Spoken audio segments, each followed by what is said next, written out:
Yes, we're welcome back to AFTV. It's time to predict the 11 for Saturday's game. 3 p.m. kickoff against West Ham at the Emirates. I'm joined with Laurie and James. We know, you guys know the formula. You know how this goes. We're going to discuss the positions, who we might want to see, and who we think Arteta's going to go with. I mean, there's not much option until we get, I suppose, but when we get to the front line, we can have a good debate. But let's start, obviously, in goal with David Raya. We'll get the easy ones out of the way. The tap-ins, David Raya in goal. Not much really needs to be said about him. I'm sure of him from his last performance. He's in there. Right back. Does Ben White, he's at home. We're at home where Arteta seems to favour bringing players back into the team or the youngsters, giving them a run in front of the home crowd. Does Ben White get his moment for any of you two to start, or is it still too early? I wouldn't start him.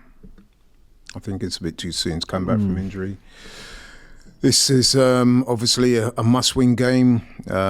West Ham not coming into this game much form. However, it's a London derby, big game. I expect West Ham to show out. Things could get quite intense early on. So, yeah, I think it's best to take care of him a little bit and leave him on the bench for this game. Does Timber play too much minutes and feel like it could be a time for Ben White to step in? Or yeah, but Timber, who's been playing football, is probably more ready than Ben White, who hasn't, and you know, is at some point going to be getting his first minutes post surgery. So, yeah, you stick with Timber, but I mean, knowing we've got when's Forest? Is Forest literally next Wednesday? Wow. But then there's a gap between Forest and Man United.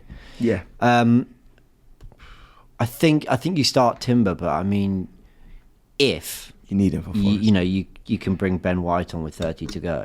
To be honest, I don't really know a situation in which you wouldn't. If you're comfortably ahead, then you can get Ben White on. If you need a goal, well, Ben White can come on and add something to help. If you need to see out the game, well, Ben White's he's a centre-back at heart as well. I mean, so I think in any situation, it feels, unless it's like a really intense physical game, where we're not kind of getting the rub of the green, we're, a lot of challenges are flying in, the game's kind of being broken up, as in play's been broken up a lot, and then is the link up with Ethan Wanyeri an issue, Timber and a new person coming in for Ben White, or does that not matter to you? I think Ethan Wanyeri's done a really good job of replicating what Saka would do on that side, whether it be cutting on the inside, going on the outside, taking on fullbacks, picking up pockets on the inside, sometimes hugging the touchline. So I would imagine that he should be able to figure things out with Ben White quite simply, but also it's football. I mean, I'd expect anyone to be able to pick up what the role's supposed to be to a degree. Only what Ødegaard, White and Saka had at their best felt really in sync and felt really like, I don't know, it was an area of the pitch that we'd really kind of mastered. So yeah, I would stick with Timber. Timber, everyone. I'm assuming he's going to stick with Timber as well. I think Ben White. I hope to see him get. I think he'll get quite a few minutes. I hope he does. He's been ready for, I think, now about a week or so now. So I'd expect to see Ben White get a few minutes come Saturday. Let's go into centre back pairing, Saliba and Gabriel, of course. Do you think in training there we're doing this whole? I know we've got mocked and clowned for being Stoke football, but do you think now they're actually like, hey, when we get a chance for quarters, or we're going to clip it long, or we need to really now utilise this? Do you think that's what they're doing in training, or are they saying, do you know what, let's keep believing in the front line?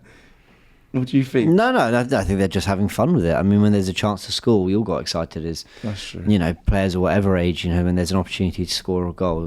That's the funnest part of the game. So I think Gabriel and Saliba will be attacking every set piece in the hope that they can score, but I don't think they'll feel more pressure. I don't think they'll feel, we've got to because the attack's been struggling.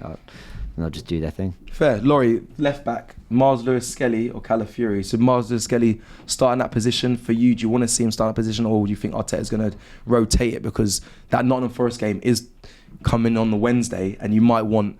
Listen, I don't think there's too much in it. I think I prefer Miles Lewis-Skelly in that position, but he might want to save him for the Wednesday. Or do you think, forget that, he can play both? I don't think the manager will look at it like that. I think, first of all, it's good to have competition for places. So you've got Miles Lewis-Skelly, who's kind of come from nowhere a little bit and assumed that position by merit. It's a meritocracy. However, you've got Calafiori, big money signing in the summer. Very good player on his day, as we've seen already, can score goals too. He'll be itching to start. However, I'll go back to what I said earlier, it's a meritocracy. Miles Lewis-Skelly at the moment is playing really, really well. There's a lot of talk about he'll get England call-ups and stuff like that. He's there on merit, so I would go with him.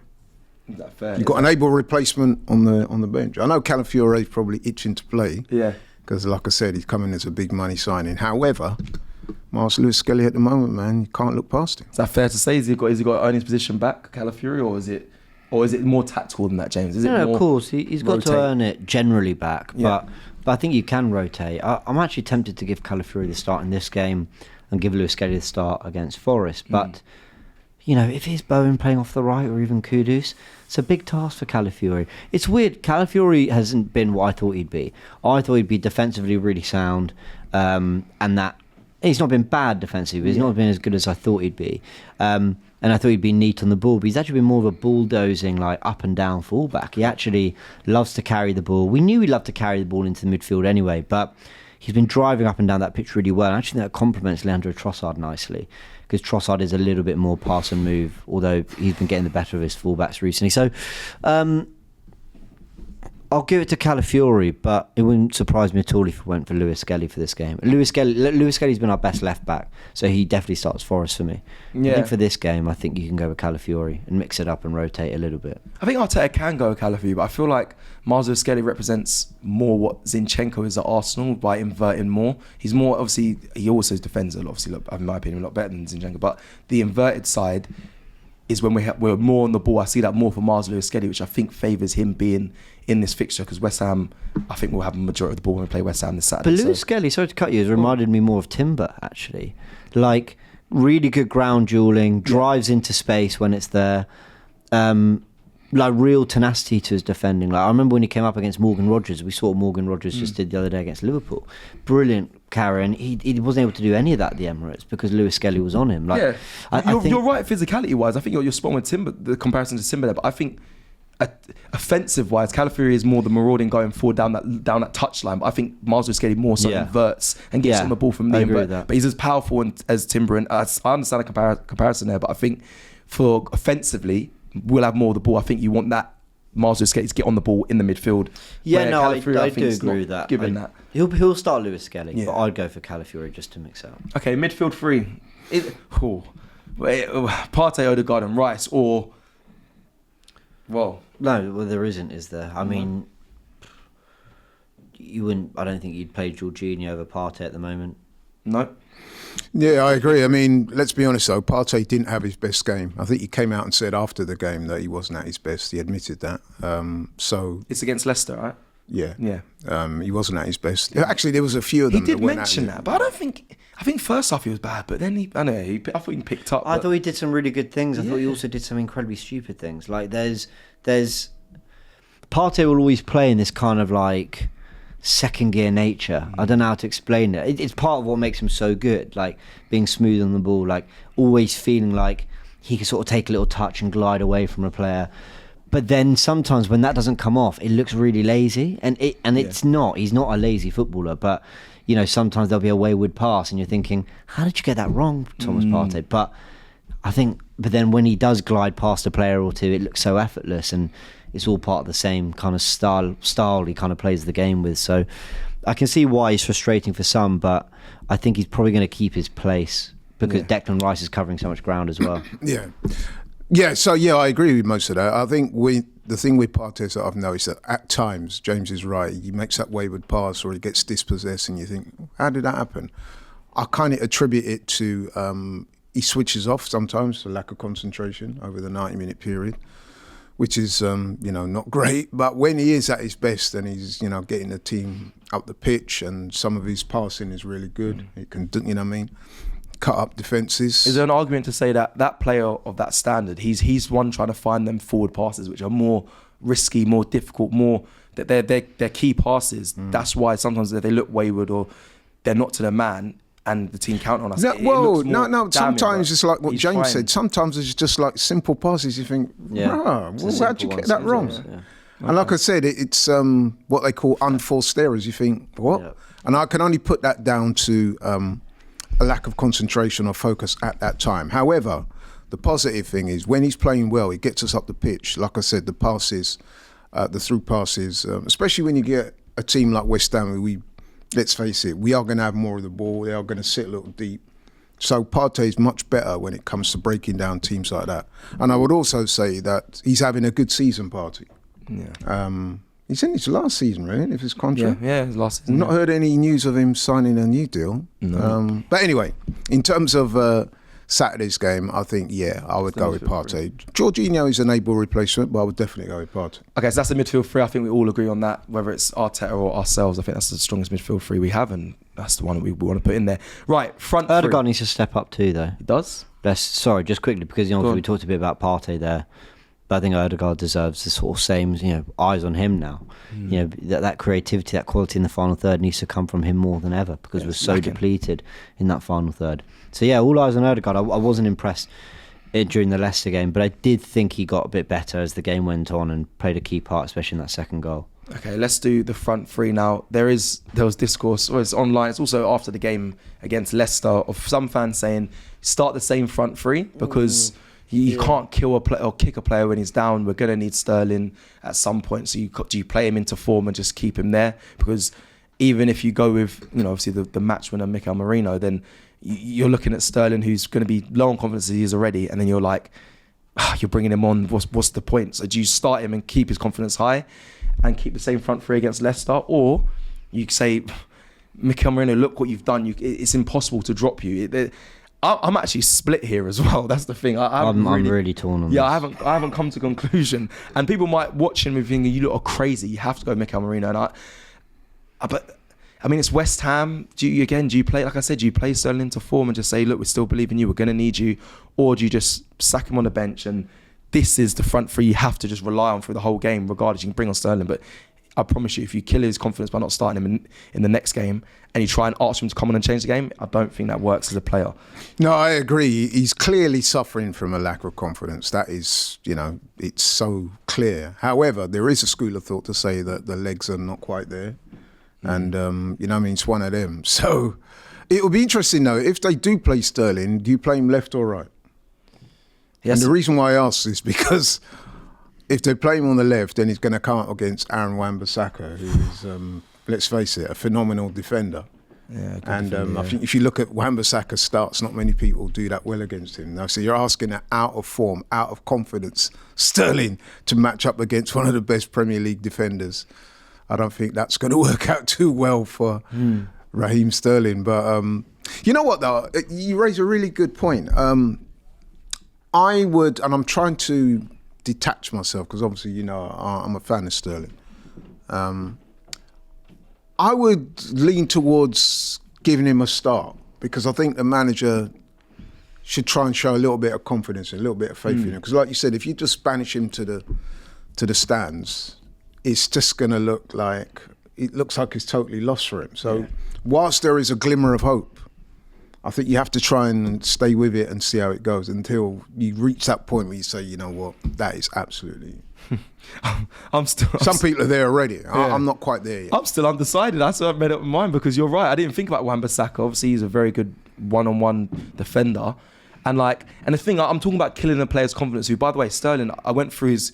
I'm a big fan of Sterling. He's been one of my favourite players growing up watching across the clubs he's played for, especially as a young player coming through. And I was like, he's been through all these. He's got the experience. So really, should I be talking about confidence and mentality? But clearly that there is an issue there. I even watched him at Leicester. There was a chance where he could have shot any attacker on form would have shot, but he passed it. And me and Robbie looked at each other and said, he's out of confidence massively. So I don't know what the solution is. Do you start him? I'm coming to James. I still haven't made up my mind. Do you go with it or? This sounds really mean. I don't really care about the confidence killing thing. I don't really care. You haven't played well enough. Mikel Merino is a box-to-box midfielder. Massively. You looked up as soon as you said that. No, but it's true. Mikel Merino has come on up front and scored 2 goals. I don't really care if that kills your confidence. You haven't done enough. My issue and my reason for why maybe you do give Sterling the start is because we're still contemplating the alternative, which is Mikel Merino up front. I know he scored 2 goals, but the Arsenal. I know we do this sometimes. Hey, I'm part of it. I did a bloody In Focus video on it. Okay, but there's every chance. In fact, it's far more likely that Mikel Merino starts up front and looks shit. Yeah. Why? Because he's not a striker. And actually, he's not actually got to the levels we wanted to this season from midfield either. So there's every chance he goes up front. And I promise you in the 60th minute, we're going, get Sterling on. Get Sterling on. At least he's a forward. Like, there's every chance that is how Saturday goes. Ultimately, Bloody hell. I would go Marino because I'd rather one position isn't quite right. And Trossard on the left's actually done his thing for a few months now. He's been getting a lot of good assists and like playing some good football down that left-hand side. And you're right about Wan-Bissaka. I hadn't thought of that, Laurie. Yeah, I thought that. Sterling is a winger who will take on the fullback more often than not. And he's struggling against most, let alone one of the best one-on-one defenders in Wan-Bissaka. Trossard will go more on the inside and the outside and actually do something a little bit different from that position. It might be more about his positioning, his movement, than it is necessarily having the beating of a player like Wan-Bissaka. So I'd go with Trossard on the left and Marino up front. Can you believe it? 20 million more or something for Ollie Watkins? I know. We're gonna. I'm not even gonna give an answer because I can't. I said that, mate. My mind. Comments is for you lot to decide what you want to see. Do you care about the confidence? Are you like? When I say I don't care, No, it's not so much I care about the confidence. It's just that if you're trying to get the best out of somebody that's clearly lacking in confidence, I think you will shatter it completely if you just banish him to the stands. Because you saw when Sterling came you're gonna off. need him on the bench, like, you know. I know, but you saw when Sterling come off. I don't know if you were studying his body language. He looked totally dejected. Well, yeah, he had a He'll be bad, come off a disappointed. bad game. He'll be disappointed with himself. He knew he was running the ball off the pitch. Like, So I think if you have a manager that puts your arm around you and say, "Look, Raheem, you had a bit of a..." No, hang on. Yeah, I know what you're saying, but we're all human beings at the end of the day. So you get a manager that puts his arm around you and say, "Look, you've had a shocker, but you know what? I still believe in you. Right? I know you can produce better than what you're doing so far. I'm going to give you another opportunity. I'm with you. I brought you to this club. I'm with you. Don't worry about what the likes of Turkish say about you. I'm with you, man. Go out there and give me what you got." That's the way to manage. Am I right or wrong? no, you're right. I'm just so. I'm so split. Mikel will I'm be so saying split. that. Mikel will be saying that. You know, he'll be saying. Turkish is not having it. Mikel will be saying, "Don't worry about what Turkish is saying. Just unsubscribe to that channel. It's fine." Don't worry. I've got my arms round you. Don't worry. But in all seriousness, it's tough. It is simply down to this. I've got no doubt that Sterling is disappointed, perhaps with himself with the performances, or wanting to be better and trying to be better. I don't question that. The facts are he's just not playing very well. And Trossard on the left is, and Mikel Marino's just scored 2 goals. So when I say I don't care about the confidence thing, I just mean it's just neither here nor there. You know, oh no, the poor guy's going to have his confidence knocked if we don't play him, we go for someone else. That's just not, it's not where we are in the season. No, I think I should clarify. I'm not saying that we should give him a start out of sympathy. I'm saying that we are where we are with him. We've not got little options. We need to manage him because I think he's going through a bit of a crisis in his career at the moment. And I think he needs someone to reassure him that, listen, you're still part of things.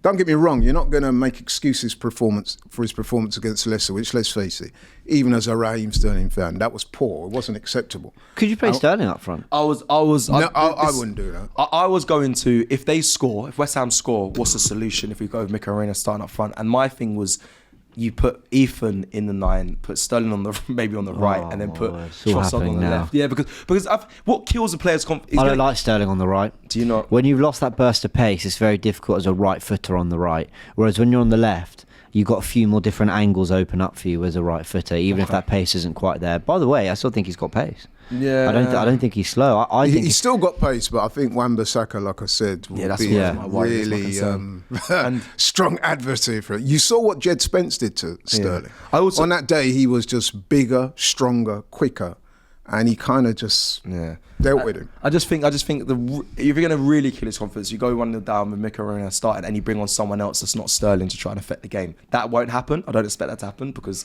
that'd be crazy. That's how you'd really bury his confidence. But